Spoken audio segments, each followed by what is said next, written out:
I came up with this term recently, shame hangovers, to refer to this shame that lingers for many neurodivergents after unsuccessful social interactions. We all know the feeling of having gone to a social interaction and we said or did something that wasn't received well. Somebody had an adverse reaction. We might have experienced a micro invalidation, like they winced or pulled away or sighed or looked away or made an expression at somebody else, going, the unspoken words behind the expression where, oh, look at this guy, or what a dumb thing to say. Can you believe this person's saying this thing? And we went, oh, we saw the reaction and we internalized it as we failed and we are a failure, because that often happens to us when we aren't trained or we don't have neurotypical social intuition. We don't know necessarily how to speak in their vernacular and act in the way that makes sense to them. So, or we miscuse, or we overshare, or we talk excessively about our interest to somebody who doesn't necessarily share our interest, and we're burdening them with that. Not to say that our traits are inherently flawed, but there can be a mismatch in communication styles between neurotypicals and neurodivergents. Not to say that this can't happen between neurodivergents, because it can. But that mismatch, the resulting lack of success or the adverse reaction, we internalize as a failure. We feel shame about it, and then the next day or later on that day, later on that week, later on that month, we're still thinking about that incident. It's still replaying itself because of perseverative thinking, where our brain loops about and keeps returning to things over and over and chews over it. And that shame hangover can last years, if not decades. I've had things that I've done in the past that I was very embarrassed by, and to this day still very embarrassed by. And I know now I can chalk it up to the fact that I was neurodivergent and undiagnosed, and nobody had necessarily schooled or taught me in neurotypical ways of communication, and I hadn't quite had the life experience to develop that capacity and to really realize. Now with hindsight, yes, I know these things and I can catch myself before I say and do things that could be disruptive or harmful or hurtful to other people. But then I didn't. So an example of that was, I'm gay, I like to make friends with people. I assume that people will infer that I'm a good and well-intentioned person, and that I'm a kind person, and that I wear my heart on my sleeve, and that I generally just want to make friends. I went to a social function. I thought I was having a great conversation with a lady, and I said at the end, "Hey, can we exchange numbers?" Because I was like, "We're vibing. Let's be friends." And she said, "No," and that was it. Flat expression. I didn't know how to read that. I was like 19, 20, I think, and I felt my gut plunge, and I didn't know how to react, so I just laughed awkwardly and then walked away, because I was like, I knew that it was some form of rejection. I didn't understand why. I thought we were, again, connecting, and that she understood implicitly that I was just wanting to be friends. I didn't factor in my gender and how other people might have previously had negative experiences, like a female being asked by a man for a number often, and then I identified as male, less so these days.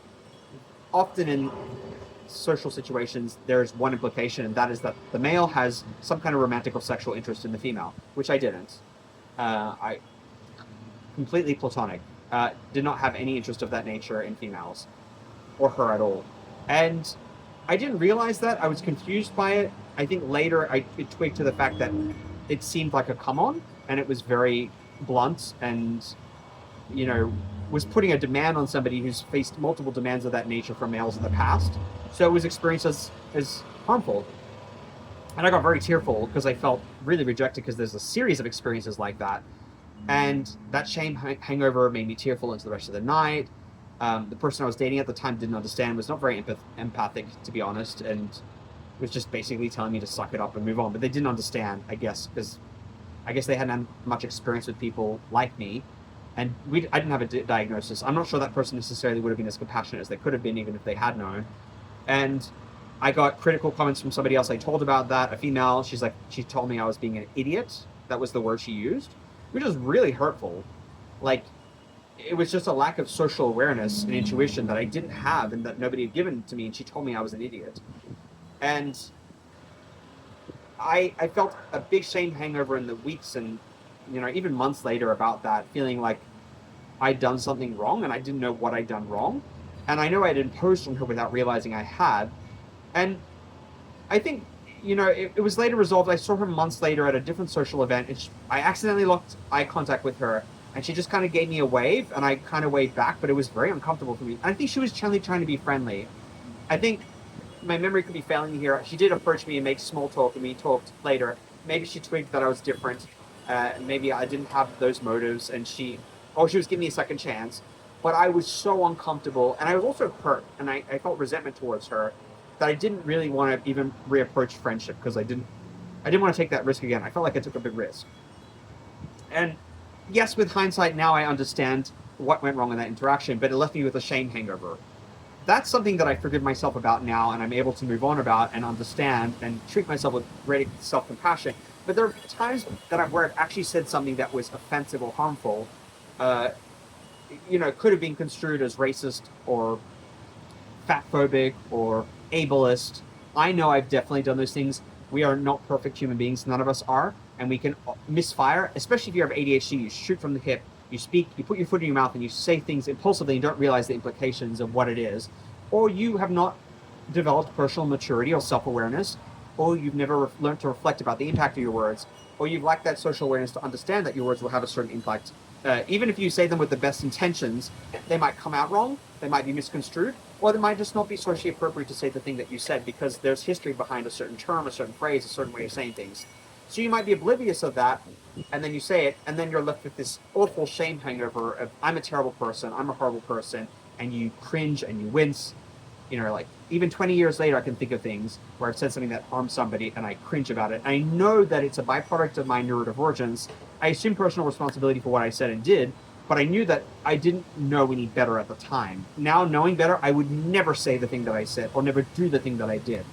And these shame hangovers can be crippling, and they can lead to a lot of social withdrawal. Why many of us don't end up going back into social arenas and taking risks socially with other people is because we fear that we're going to misstep. We can't trust ourselves, and we can't trust that other people will treat us with the grace that we're owed. Have you ever found yourself in a situation like this where you've committed a social misstep? You said something that was hurtful or harmful or offensive to somebody, or done something that was offensive, and you couldn't figure out at the time what it was and how it impacted the other person. And with hindsight, you reflected, and you're left with this cringing, this wince factor, this adverse reaction, the shame hangover. Have you got something like that that's been hanging around like a storm cloud that you keep returning to and thinking about in the long hours of the night, or suddenly it'll jump out at you while you're working or just walking your dog? Have you had experiences like that you revisit? What's it been like for you? I would love to hear from you.